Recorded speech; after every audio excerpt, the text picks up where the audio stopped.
Thanks for watching. Don't forget to like, comment, share and subscribe to Mufti Tariq Masood, famous scholar. یہ ذرا حیا کے خلاف سوال پوچھا ہے عمر صاحب نے انڈیا سے. آج کل نوجوانوں میں کچھ عادت ہے، آپ کو پتہ ہے کہ وہ اپنی خواہش کو اپنے ہاتھ سے پوری کرتے ہیں. تو یہ پوچھ رہے ہیں کہ اس طرح سے غسل فرض ہوگا اور تنہائی میں گناہ کیا جاتا ہے، کیا یہ گناہ ہے؟ جی بالکل گناہ ہے، اور غسل بھی فرض ہوگا. اور قرآن مجید میں اللہ تعالیٰ کا ارشاد ہے الا علی ازواجہم او ما ملکت ایمانہم فانہم غیر ملومین. اپنی خواہش صرف بیوی کے ذریعے پوری کر سکتے ہو، اس کے علاوہ کوئی راستہ اسلام میں حلال نہیں ہے. تو جتنے بھی طریقے ہیں اپنی خواہش کو پوری کرنے کے سب حرام ہیں. رہا یہ مسئلہ کہ اس سے نجات کیسے پائیں، تو نجات پانے کے لیے سب سے پہلے تو جلدی نکاح ہے. دیر سے نکاح کی یہ آفتیں کہ اس طرف چلے جاتے ہیں. دوسرے اور بہت سارے اس کے طریقے ہیں جن سے اس سے بچا جا سکتا ہے. اپنے آپ کو آپ مصروف رکھیں، فارغ نہ بیٹھیں. فارغ دماغ جو ہے یہ شیطان کا گھر ہوتا ہے. پھر وہ اوقات دیکھیں جن پر خواہشات، یعنی کون سے اوقات ایسے جن میں یہ خواہش کا حملہ ہوتا ہے اور جس سے اس گناہ کی طرف توجہ جاتی ہے. تو ان اوقات میں کوئی مطالعہ کریں. جیسے آپ جب رات کو سونے کے لیے بستر پہ لیٹتے ہیں تو کوئی اچھی کتاب اپنے پاس رکھیں، اس کا اسٹڈی کرتے کرتے آپ سو جائیں. اور فحش فلموں سے اپنے آپ کو بچائیں، فحش لٹریچر سے بچائیں اپنے آپ کو. اور جم جایا کریں. ہم جب انرجی ہم جب خوراک کھاتے ہیں تو اس سے جو انرجی بنتی ہے، وہ انرجی اگر ہماری اچھے کاموں میں یوٹیلائز ہوگی تو برے کاموں سے ہم بچ جائیں گے. تو جم جانے والے، ایکسرسائز کرنے والے لوگ، ان کی انرجی صحیح جگہ یوز ہو رہی ہوتی ہے.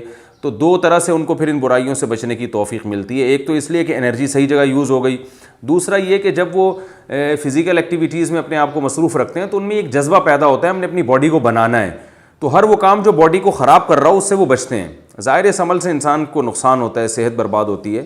تو وہ پھر باڈی بنانے کی فکر ان کو لگ جاتی ہے. تو وہ پان گٹکا اور یہ جو اس طرح کی فحش چیزیں ہیں ان سے خود بخود ایوائڈ کرنے کی ان کو ایک رغبت ہوتی ہے. تو یہ سارے کام کرنے. اس طرح کسی اچھے سائیکیٹرک کو دکھائیں، وہ بھی جو ہے وہ اس سے کہیں کہ میں نے یہ برائی چھوڑنی ہے، کیونکہ بعض نفسیاتی ڈاکٹر الٹا اور اس برائی میں ڈال دیتے ہیں. تو ایسا ڈاکٹر جو اس کو برا سمجھتا ہو اس سے کہیں کہ بھئی میں نے یہ برائی چھوڑنی ہے.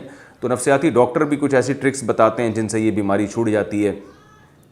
اور ایک کام تو لازمی کرنا ہے کہ جب بھی یہ برائی ہو فوراً کچھ سزا دیں اپنے آپ کو. 1 روزہ رکھیں یا 2 روزے رکھیں، یہ اپنے اوپر لازم کر لیں کہ جب بھی یہ مجھ سے برائی ہوگی تو میں 1 روزہ یا 2 روزے یا 3 روزے جتنی اللہ نے استطاعت دی ہے ایک اپنے اوپر فرض کر لیں. فرض کا مطلب یہ نہیں کہ قسم اٹھا لیں، کہ نیت کر لیں، عزم پختہ نیت کریں کہ جب بھی یہ برائی ہوگی میں سزا کے طور پر 1 روزہ یا 2 روزے یا 3 روزے، جو بھی آپ بہتر سمجھیں وہ آپ اپنے اوپر، اتنا کہ آپ کو سزا ملے. اور سزا اتنی زیادہ بھی نہ ہو کہ وہ سزا ہی نہ دی جا رہی ہو. آپ نے 20 روزے کی کہہ لیا تو 20 روزے نہیں رکھے جا رہے اب آپ سے. تو سزا اتنی ہونی چاہیے کہ اس میں سزا کا عنصر بھی ہو، یعنی نفس کو تکلیف بھی ہو، اور اتنی بھی زیادہ سزا نہ ہو کہ سزا دینا ہی مشکل ہو جائے. تو درمیانی درجے کی سزا ہو. کچھ صدقہ خیرات بھی کیا جائے ہر دفعہ میں، اور پھر توبہ استغفار لازمی کی جائے. تو اس سے انشاءاللہ آہستہ آہستہ یہ گناہ چھوٹ جائے گا. اور پھر اس کوشش میں لگ جائے کہ چھوڑنا ہے. جب تک نہیں چھوٹتا تو مایوس نہ ہو. یہ نہ کہے یار یہ تو پھر مجھ سے دوبارہ ہو گیا، اب تو میں بس کرتا ہی رہوں گا، اب میں مجھ سے تو بچا جاتا نہیں ہے. یہ غلط ہے. ایک دفعہ ہو گیا، آپ توبہ کریں، اور جو میں نے آپ کو اعمال بتائے ہیں وہ اعمال آپ کریں. تو پھر اگر دوبارہ ہو جاتا ہے پھر توبہ کریں، پھر وہی اعمال کریں آپ.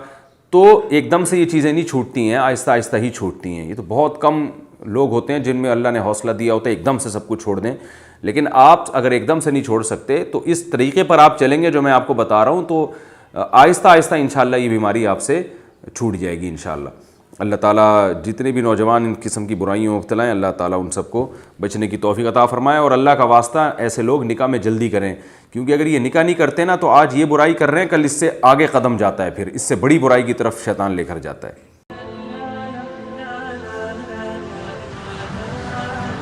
Thanks for watching. Don't forget to like, comment, share and subscribe to Mufti Tariq Masood Speeches channel.